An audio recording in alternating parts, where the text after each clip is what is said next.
Oh my God, Timananda Sangana Saka Chaksuran and meeting to touch my face to get him home. Sweet Tanimano will be some spitum yena butare, Sayamrupa Pagaramati Swaparakam. Vande Ham Sigrusiata Parakamana Vigrun Vaishnavam Sa Sirupam Sagatahagana Raganatam Tam Samsetadev.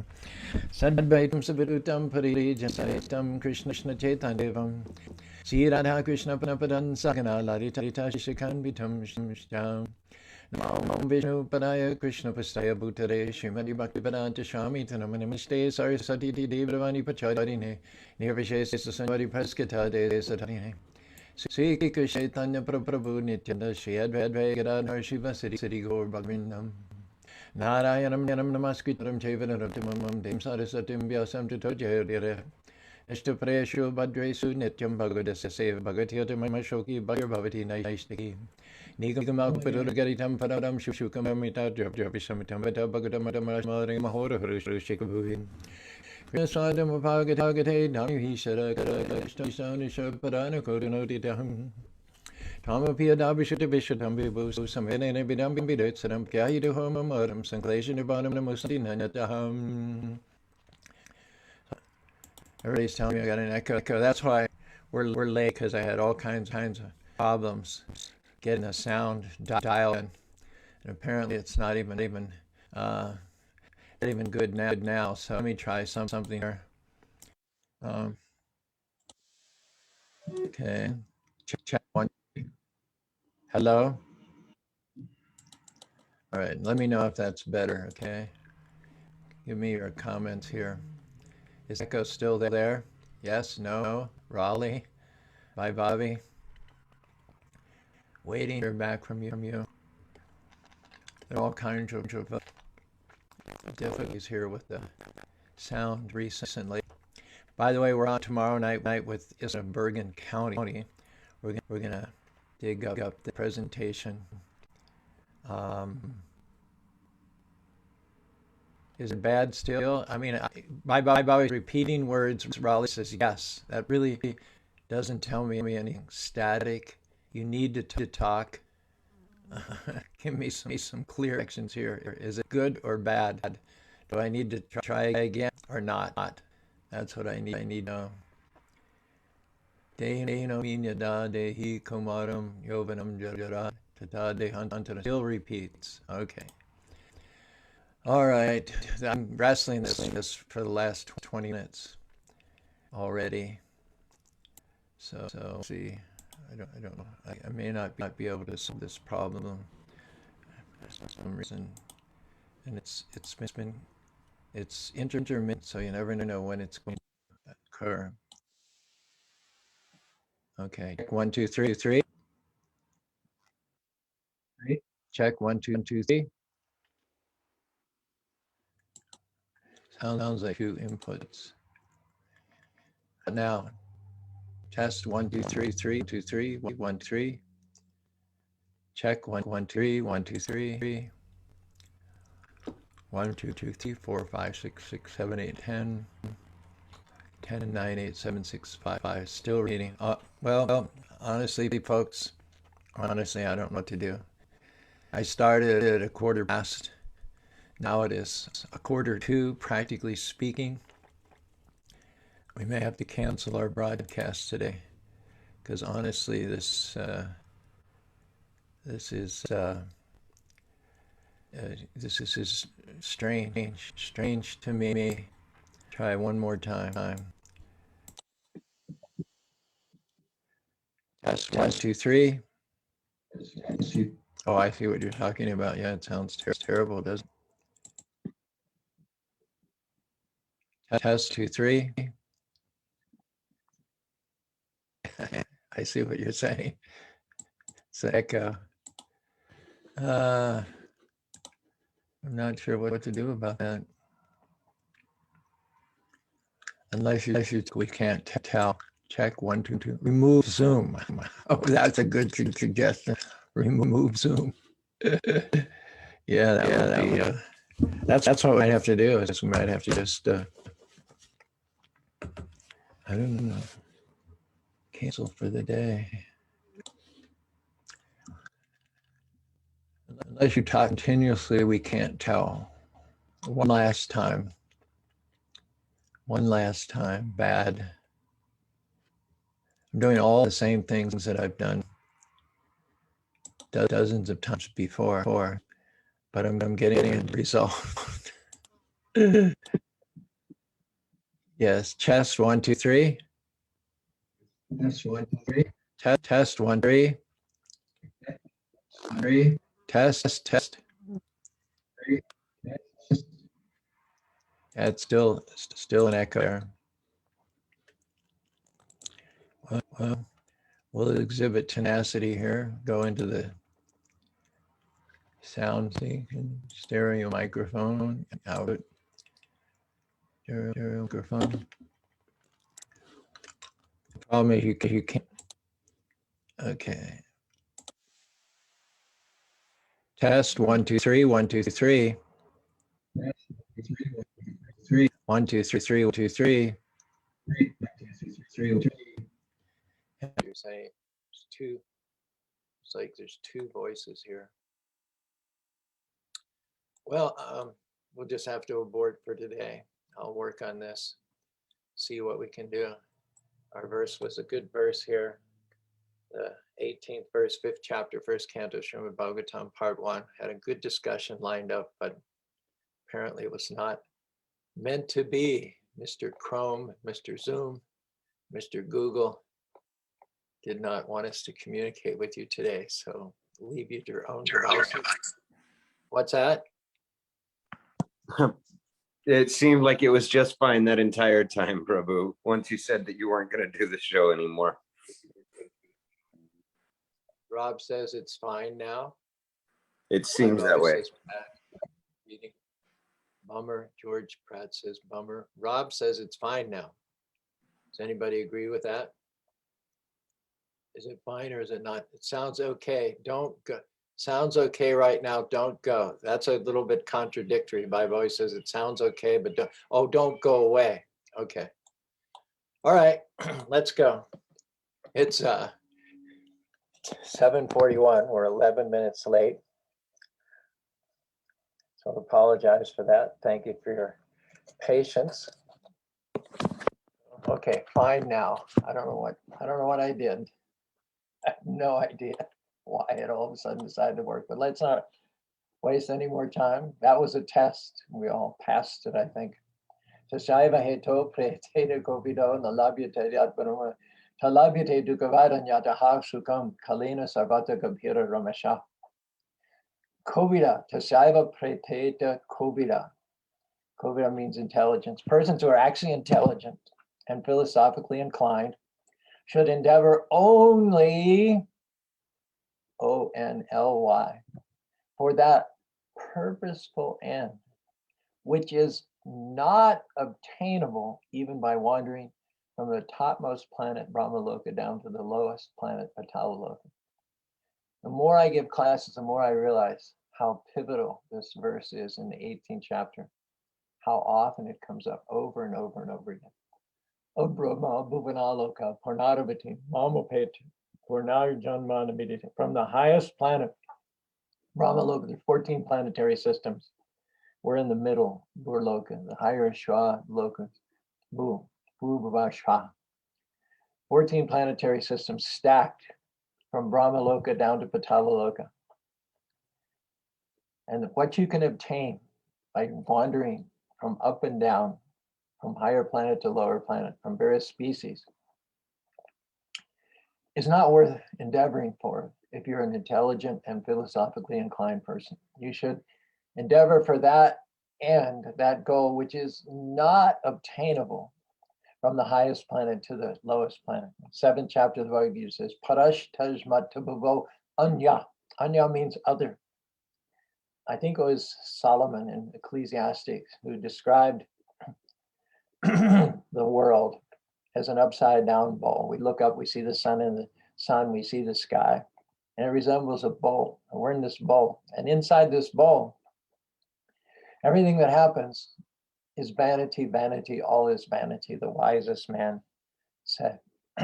Therefore, Bhagavad Gita, Lord Krishna, our best friend, and the expert physician to give us that prescribed medicine, which will get us out of this limited, changing environment of this material world, is parashtajmatabhubhyo anya. We see the sun, we see the sky, we see the earth. But Krishna says, parashtajmatabhubhyo, set your sights on that which you cannot see. Geologists. I'm not a geologist. I don't have a degree. I don't have the equipment of geologists.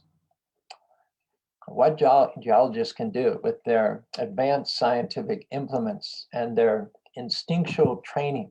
Everybody who goes in education, goes years and years and years in school, gets a certain instinctual sense by learning from books and associating with experts in the field. And so with the equipment and the instinctual sense, a geologist knows where gold is under the ground. Can't see it physically, can't directly experience it, but at the same time, they know where to look for gold. So Krishna says, parashtajmatabhubhyo anya. Do not set your sights, do not prioritize your life based on what you can see. Do it on what you can't see. And as an expert geologist knows where the gold is under the ground without seeing it, similarly, one must become expert by studying scriptures like Srimad Bhagavatam, Bhagavad Gita, serving the realized souls, Takvata Darshana, who have seen the truth, that which we cannot see, they can see.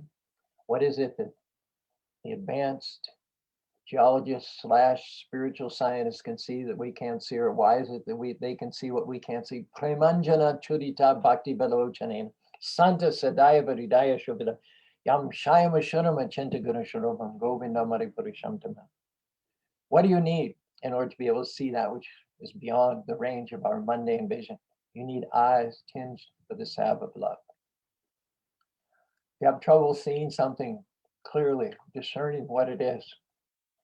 We go to the doctor's office and he says, cover your right eye and read the chart. Everything's blurry. There's an itch in our eye. Our eyebrows are blinking. Say, doc, can I have a little salve? Can I have a little eye drop? He gives it to you. You apply it, and then all of a sudden you can see those letters. So similarly, what is unseen to our mundane eyes becomes visible when we anoint our eyes with the salve of love. And that's why it's essential throughout all of the Vedic culture to approach a bona fide spiritual master. Learn the scriptures, the books of knowledge, and get realization from that exalted personality. Tad vidi panipanina pranibhisham upadekshanti te gyanam gyaninas tad pradarshana. Why? Because the spiritual master can train you up and point you in that direction beyond the things that we can see. He can bring into visibility those things which are unseen. We often use this example in explaining the soul. We say, my body, my head, my arms, my knee, my waist. Well, what is it that's the possessor? I'm not the body. I see the body, but I'm not the body. Therefore, I don't see me. I don't see me. Otherwise, I would say I body, I arm, I chest, I torso, I waist, I elbow, I knee. But we say my body. So that means there's something that possesses the body, which I don't see. I don't say I eyes, I say my eyes. It is through the eyes which I see. We don't see with the eyes, we see through the eyes. Therefore, the eyes are not what sees, they're windows out of which the soul looks at the phenomenal world. So Krishna enjoins us, try to awaken under expert guidance your spiritual eyes so that you can see what is not seen by material vision. If you do this, the whole spiritual world manifests itself before you. A whole realm of spiritual happiness, which is not conditioned by material circumstances. And all of the changes that go with this material world do not apply to the spiritual world. The spiritual world Prabhupada once described it as antimatter. That means to say matter is ignorance, temporary, and miserable. Ignorance, temporary, and miserable.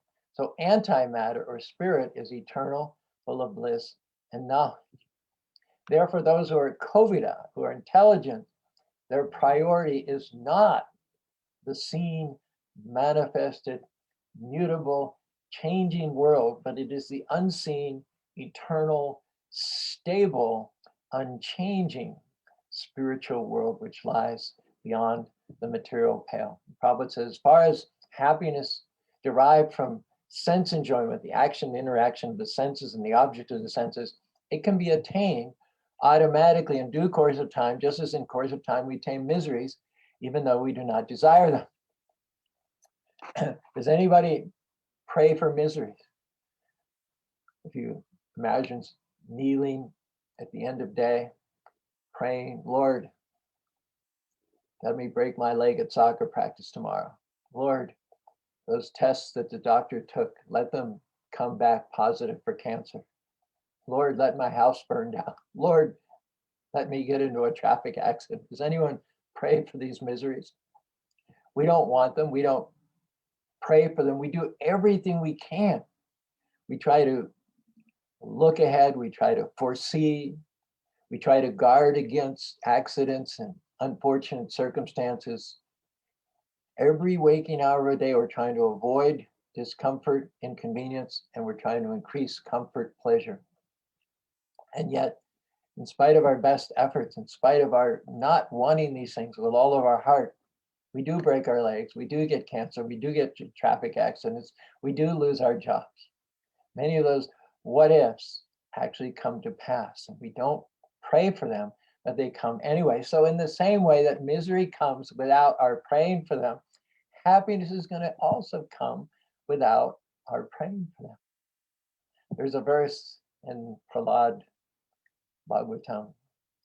Vartamana nyakaro ganabhikopiyana evam janmanyanja armadanaradhidarshan. Today it's July. It's a foggy, sort of chilly morning.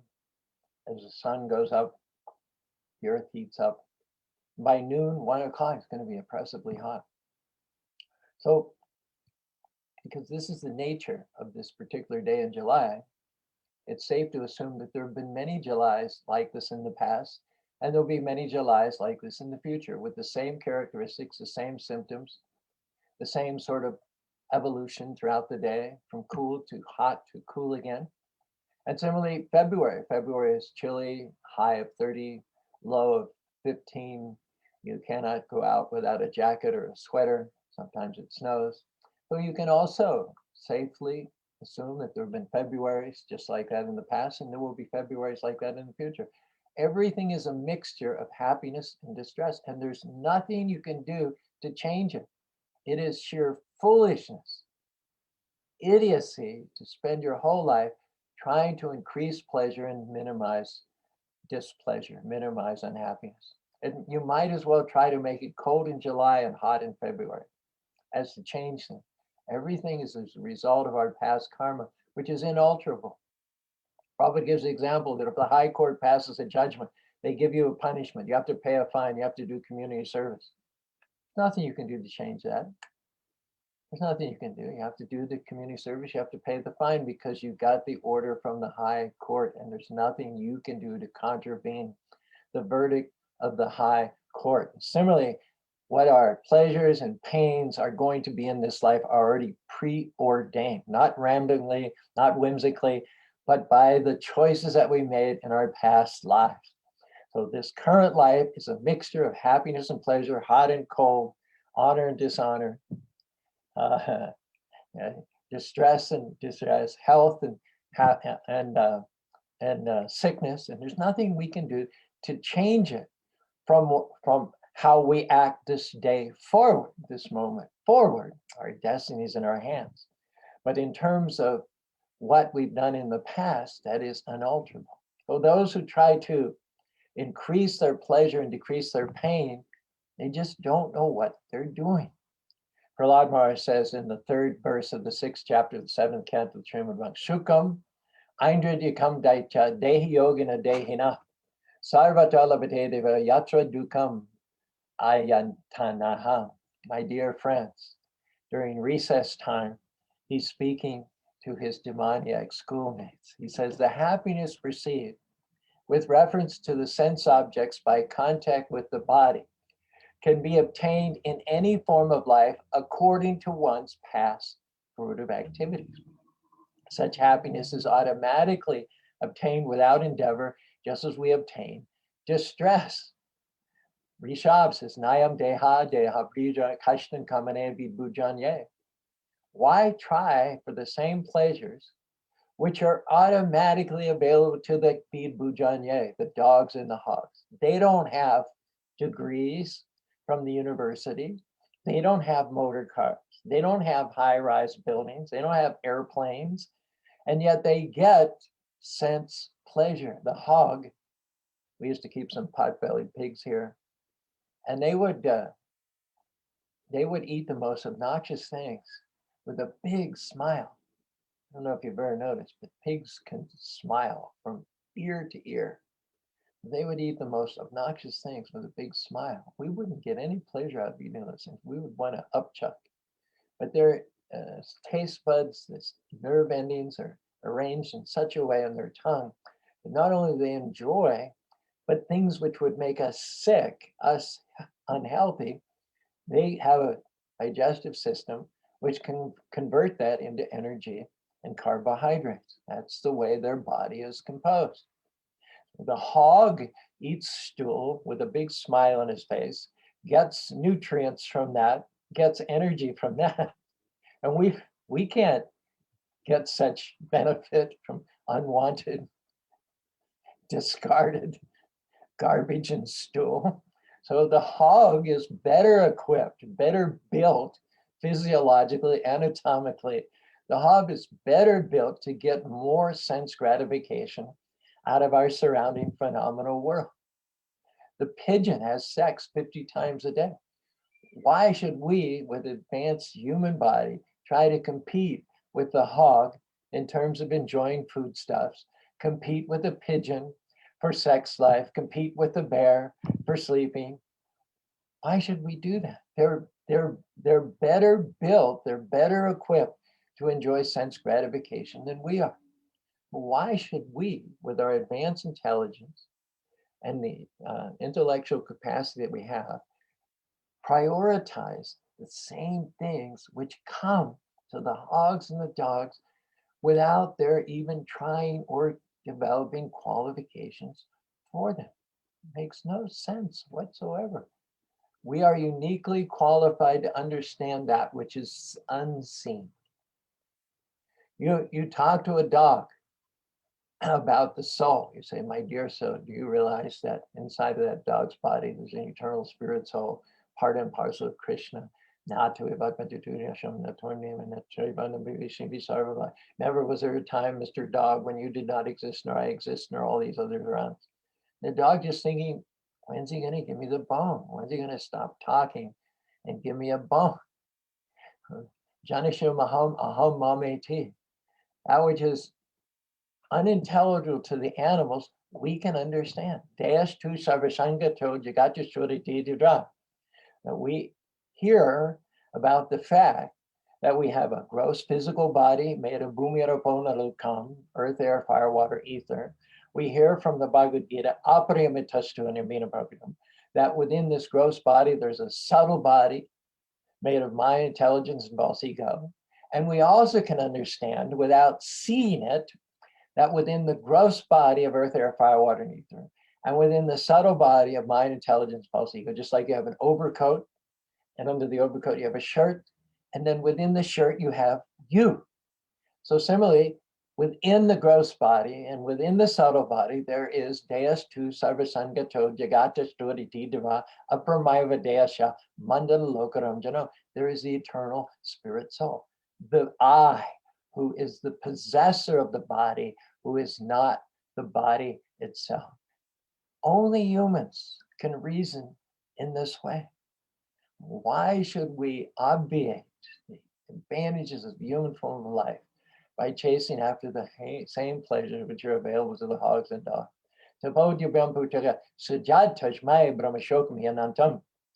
There is a much higher pleasure available to us in the human form of life than rooting around in stool and garbage.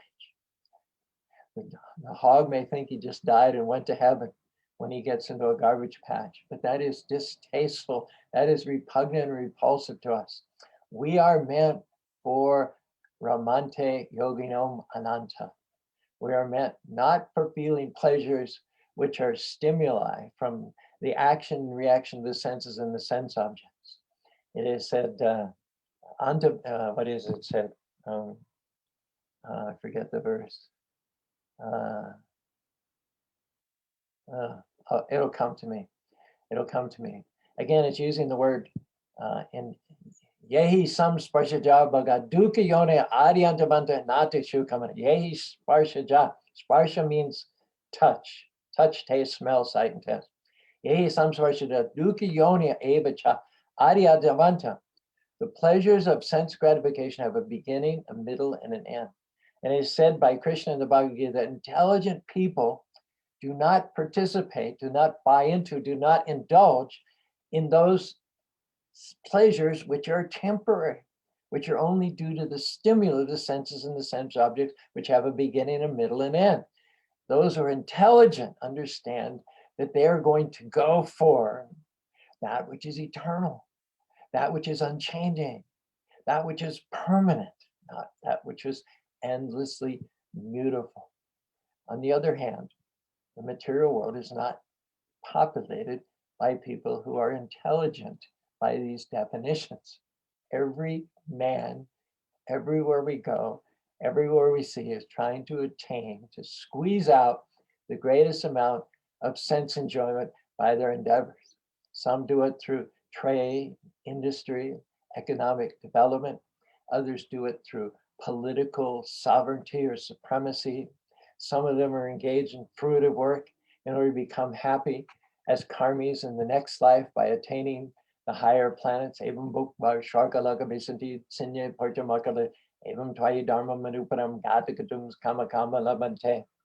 But you cannot contravene, check the laws of material nature. It is by destiny, it is by the laws of karma that your life, your current life, your body has been preordained. There's nothing you can do to change the actions and reactions from the past lives that you've performed. So when it says, Tashaiva preta hariko nalabyate dukavat, dukavat indicates that although we do not want misery, it comes anyway. We don't have to endeavor separately for misery. No one prays, let there be a fire in my house. No one prays, let my child die. No one aspires after these things, and yet they happen. Balasha neham saranam pituronashana natasha chagaram adamratayu. Taptasha tat pritavya. Forget the last one. Balasha neham saranam. For those who do not surrender, for Lord Maharaj says, to the lotus feet of Nrsingadeva, for the Supreme Personality of Godhead, they have no power to control their destiny. They want the maximum amount of pleasure and satisfaction, the minimum amount of pain, but they have no power to change what has been preordained by material nature as a result of their own karma. Thus it is said, that even though one gets the best position, one still dies. The patient still dies, even though they're spending hundreds of thousands of dollars on the position. I saw a joke once. The doctor is presenting his elderly patient the bill, and the patient has just said, "This is so disappointing. When I was younger, I was told that these were going to be the golden years." And the doctor, with his own conniving smile, says to the patient, "I find them to be so." So even though you spend heaps of gold on a physician and treatments, the patient still dies. Another example is for parents to do everything they can, everything within their power to protect their children, isn't it? and yet children die in spite of the best efforts of their parents. And another example is the traveler wants the best boat. He wants the Titanic, the greatest safeguard, insurance against disaster, and yet we all know the Titanic itself went down.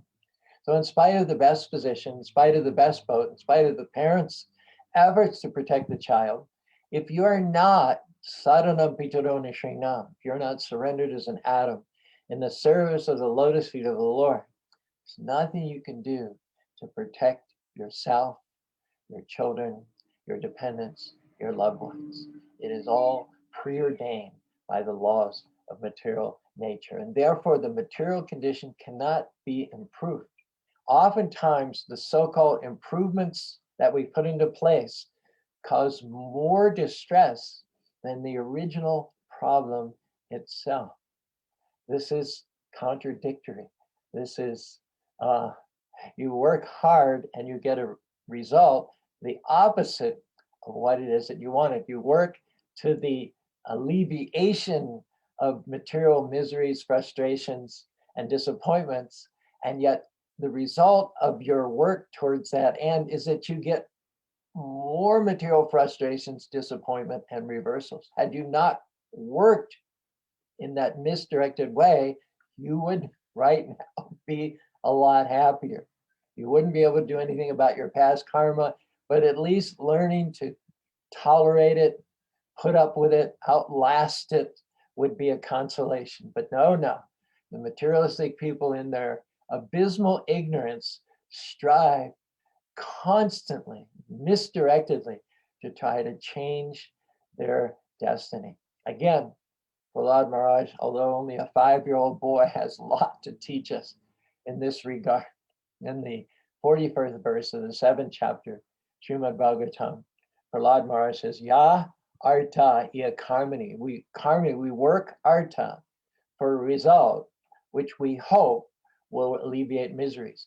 Vidvam mani asakurinara. And we think we have succeeded. Karoto ato viparyasham amogam vidite palam. A materialistic person thinking himself very advanced in intelligence. But again and again, as enunciated, as warned, as forewarned in the Vedas, he is frustrated by material activities, either in this life or the next. Indeed, the results one obtains from one's material manipulations are the opposite of those one's desire. One wanted to reduce, alleviate miseries, but in fact, the result of one's efforts is that miseries are doubled, tripled, quintupled. The next verse, Prahlad says, Sukha dukkha moksha sankalpaya sarvnotihaya anihaya sukhavritam. In this material world, every materialist desires to achieve happiness and diminish his distress, and acts accordingly. Actually, however, now, if you don't get anything else, get this, okay? This is your takeaway for today.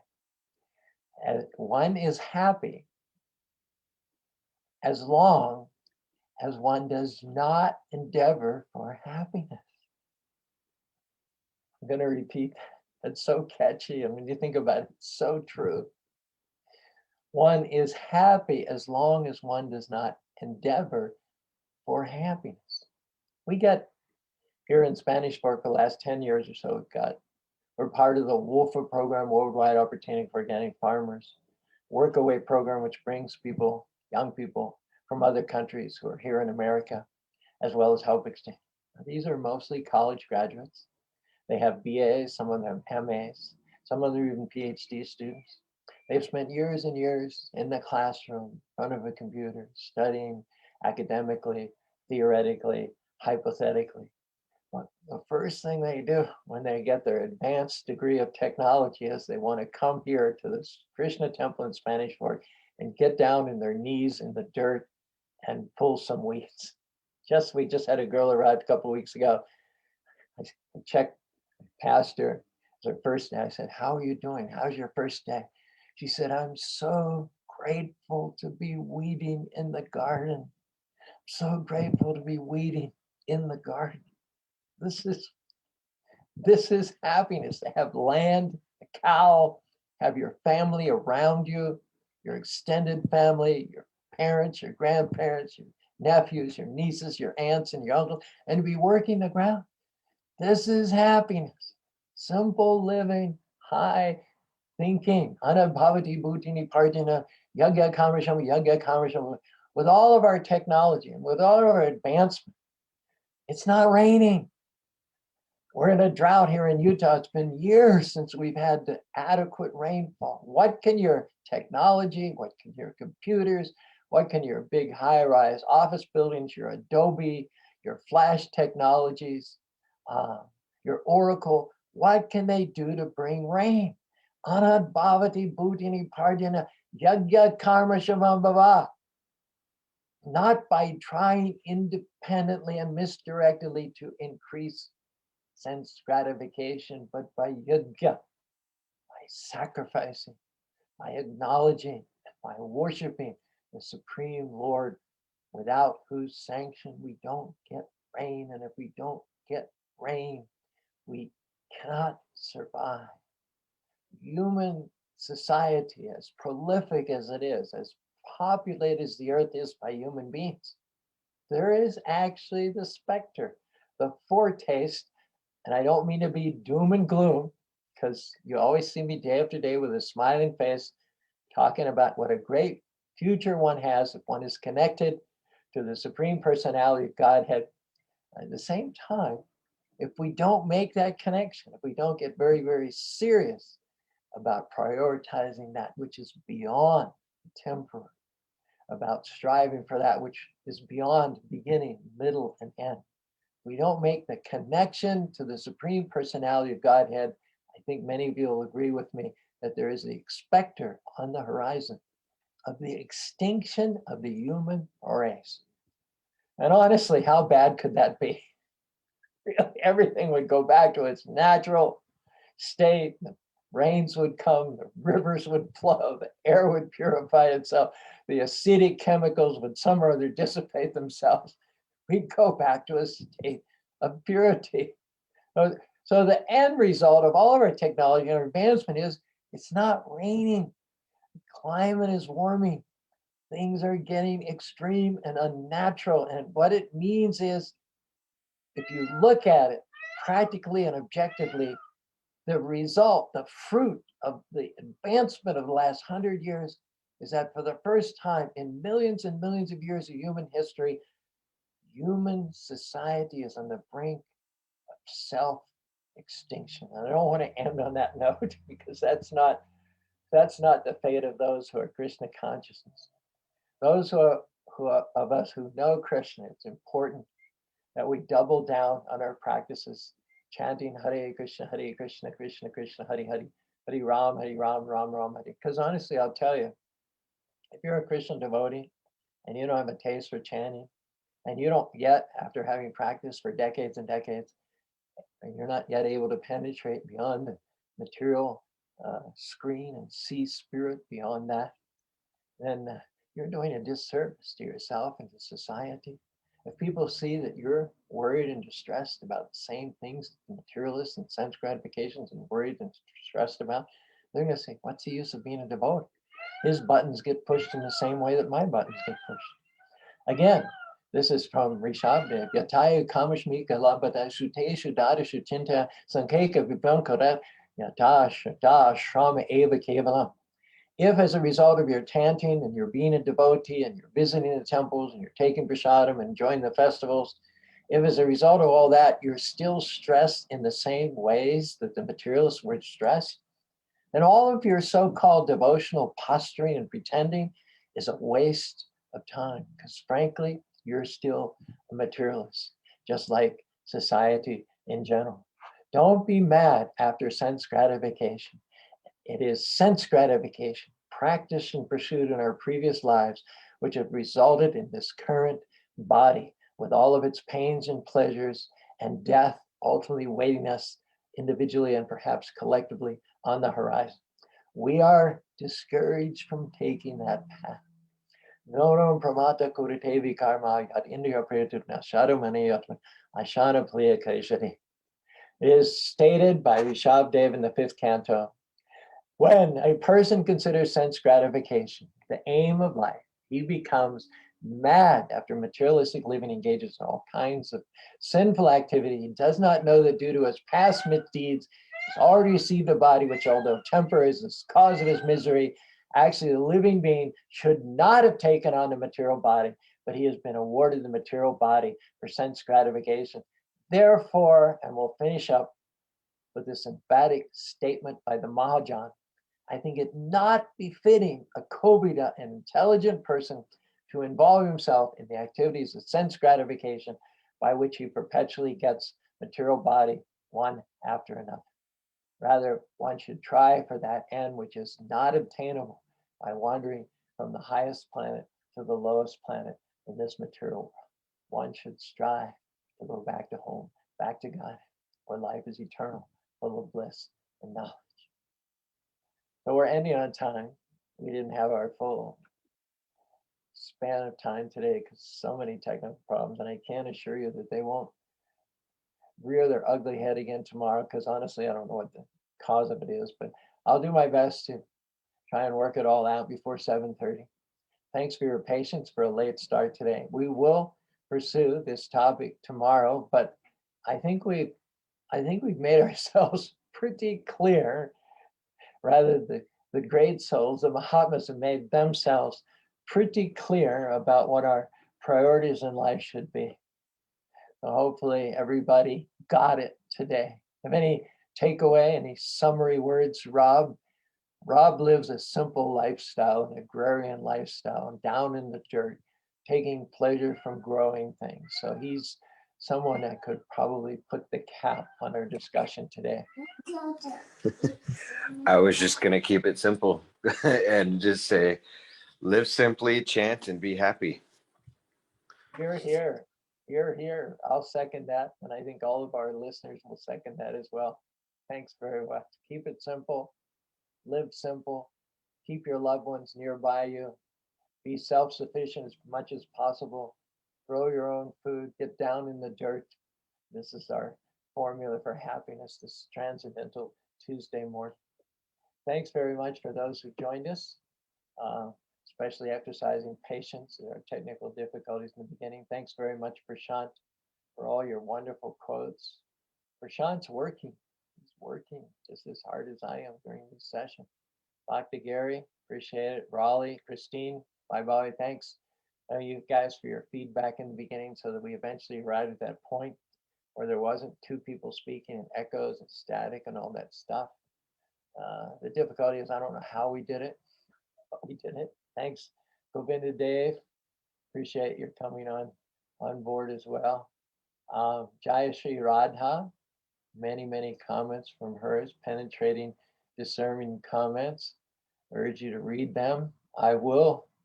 Yesterday it was so busy. We cooked. My Bobby cooked. I helped her with the salad bar and other things, and we were just swamped with tourists this entire long 4th of July weekend.